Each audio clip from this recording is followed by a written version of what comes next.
Handicap International est né, voici 30 ans, de l'engagement de 2 médecins lyonnais confrontés aux mutilations provoquées par des mines antipersonnelles. Ils étaient à l'époque à la frontière de la Thaïlande et du Cambodge pour soigner ceux qui fuyaient le génocide des Khmers rouges. Depuis, l'association a dû faire face à beaucoup d'autres conflits.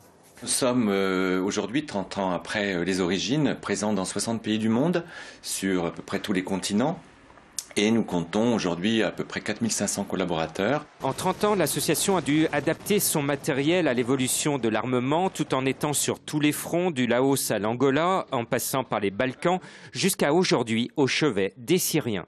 Ce qui a changé, c'est que bien sûr, les organisations humanitaires comme la nôtre sont aujourd'hui beaucoup plus professionnelles parce que les conditions techniques d'intervention sont de plus en plus précises et exigeantes. 2 dates marquent la réussite d'Handicap International. C'est en 1997 son prix Nobel de la paix pour la signature du traité d'Ottawa interdisant les mines antipersonnelles. Et 2008, c'est la signature du traité d'Oslo interdisant les mines à sous-munitions, ce qui fait la fierté de ceux qui travaillent pour l'association.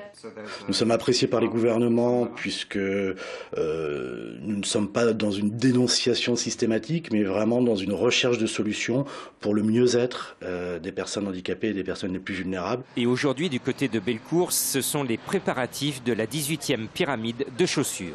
Parce qu'il y a encore aujourd'hui 80 pays qui sont pollués, donc 80 pays c'est énorme. Donc c'est de continuer le combat pour que ces pays soient déminés et qu'on puisse dire qu'il n'y a plus de mines et de bombes à sous-munitions. Pour relever ces défis, l'association compte sur la fidélité de ses 600 000 donateurs dans le monde.